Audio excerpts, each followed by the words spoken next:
What's up, everybody? Welcome to Podcast Now. I'm Alex, and this is another video in our Smashing Pumpkins series where I rank every single song on every album. Now, I've reviewed every single album of the Smashing Pumpkins. I'm dating all the way from Gish all the way to their newest album. All of those videos are on the channel, and now I'm going backwards. I went, in chronological order. Now I'm going backwards to talk about and rank every single song on every album. 2 weeks ago, we did their newest album, No Past, No Future, No Sun. This week, we're doing Monuments to an Elegy. So we're going to go through every single song. I'm not going to necessarily review them because, again, I reviewed the album itself. You can go check out that album review. I'm going to be talking about and ranking these songs. So I'm not going to go heavily in depth, but we're going to rank them from worst to best, and we're going to go right now. At number 9 is Monuments. Now, Monuments, I feel like, is just a song. I don't honestly feel like there's... And then, I talked about this in the last video, and I think the same thing kind of here. Here's the thing. I'm a diehard Smashing Pumpkins fan. I love a lot of their music, okay?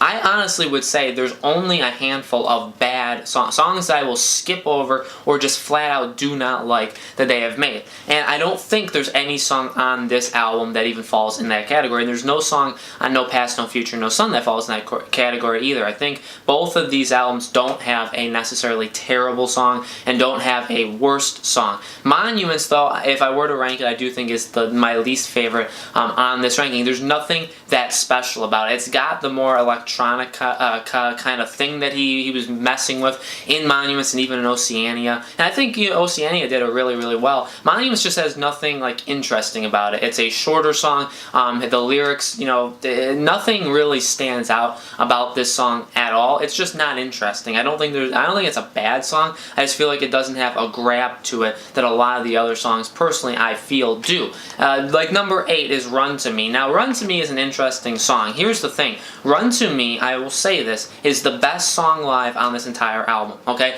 I actually went to, that was the first tour, or first show I ever saw, was the tour that they were doing for this album. It was Billy Corgan and just Jeff Schroeder. And Run to Me was a song that when I'm listening to it on the album, it's not all that powerful, okay? The guitar parts are meant to be powerful because they're placed in a smart kind of way where they're supposed to be like an impact to you, right? And I don't feel like you get that listening to it on the album. I really don't.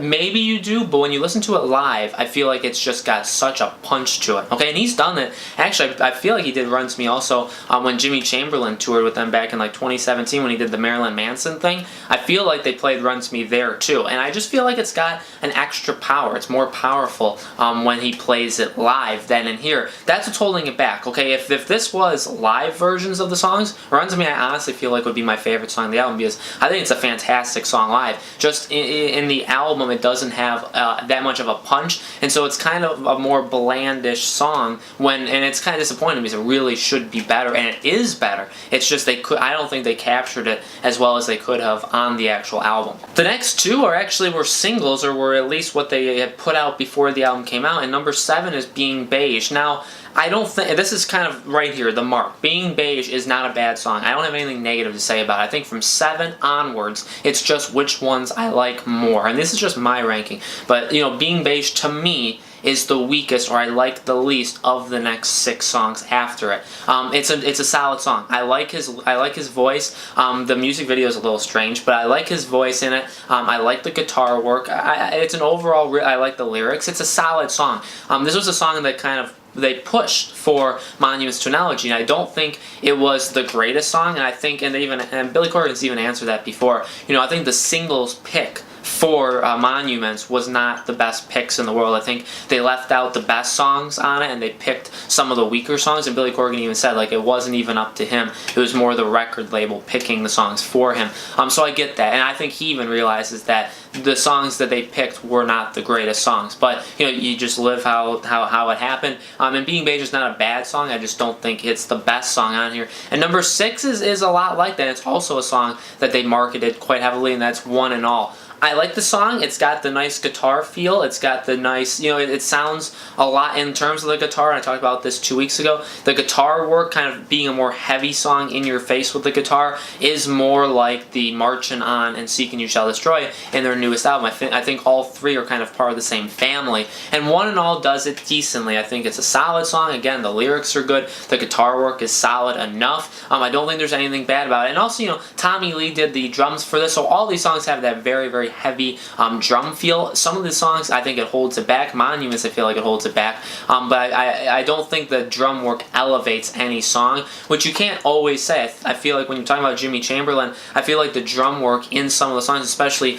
earlier, you know, the first 10, 12 years of Smashing Pumpkins, I feel like the drum work can really elevate a song, and we'll get there when we get to those albums, and I feel like that definitely happens. But for this, I just want to throw that out there really fast. But one and all, you know, solid song, nothing bad about it. I think it's better than Being Beige, but there's just nothing, it's not the greatest song in the world, it's also not the worst song in the world, so there's not much to say about it. Anays is number 5, and I actually really like this song. I think it's a really solid song. When I first listened to the album, I think this was my least favorite song, funny enough, and it actually has risen quite a bit. I like the bass on this, and Billy Corgan plays the bass on this song, and I think it's just really cool. I think this is a very different song, and I think that's what is more put offish about it, is I feel like when you listen to all these songs on the album, one song sticks out as like, well, that's a little bit different than the rest, and I feel like it's this song. And you know, I think the more you listen to it, the more you're okay with it, and the more the song grows on you. But in the moment, I feel like that's what held the song back for me back then. But I think it's a rising song. I don't think it's a bad song. I think it's actually a really good song. And number 4 is Dorian. I really like the song. This is where it gets hard, okay? Number 4 to number 1 are very hard for me to rank. Dorian is very good. Here's the thing, again, when I first listened to it, I thought this song was a bit too simplistic, because it's really just him saying Dorian over and over. I mean, that's most of the lyrics, and it's kind of the same guitar riff, the same, you know, progression of the guitar. You know, when I first listened to it, I was like, well, there's nothing really grabbing. But when I listen to it now, like, that's the hook. Like the lyrics and the guitar thing, that's a really nice hook that I think works really well for the song. And I think it just takes some getting used to, and he's also played it live. I really do also like it live. I think it's fantastic. So this is a really good song, and it's a riser, and I feel like this is definitely one of my favorite songs on the album by a lot. Anti-Hero is number 3, and this is again a song that's kind of like One and All, Marching On, Seek and You Shall Destroy. However, this song is a little bit different. I think it has a different kind of guitar feel to it. I think he's trying to do something different with it, but I like it. I like that it's more aggressive. I like his lyrics. I like his voice. I like when he matches his voice with the guitar, especially in the actual chorus. I think it's really good. I think that's my favorite part of the song, and it's my favorite hooks, one of my favorite hooks of this album. I think the song is overall very good. I remember listening to it, and this was a song that stood out to me the very first time I listened to it, and it still stands out to me now. And another song that stood out to me is number 2, Tiberius. Now this is the first song on the album, and so when you're listening to it, you know, you want a song that can grab you, and I think this song grabs you, starting with the piano and then hitting you with the guitar, and it's very powerful. And not just is it powerful, but it's actually pretty catchy. Like what the actual notes that he's playing are very catchy. I really like his voice in it. I think his voice and lyrics are very strong, and I think the guitar is one of the more fun and not even different, but it is a little bit different, but just one of the more you know, creative and fun guitar riffs to listen to on this entire album. It's one of the more standoutish things, and I think that's what makes it so high to me. And then number 1 is Drum and Fife. Now I think there's a divide. I think a lot of people don't like this song, and I think a lot of people do like this song. I like this song a lot. I think this song is very good live. I'd say it's the second best song on this album live, but it's just an overall really good song. It's nice and long, and not just is it long, but normally with the long songs, Billy likes to experiment and has different kind of sound parts to it. So not, you know, there's a lot going on in longer songs, because it kind of gets to be like mini songs, and you kind of can translate and transition from one to the next. And that's what happens here. There's definitely different stages of the song, and I love all of them. I think they all work really well with each other. I think just overall, this is a very good song. It's one of the better songs that they've done. Obviously, it's the best song on this album.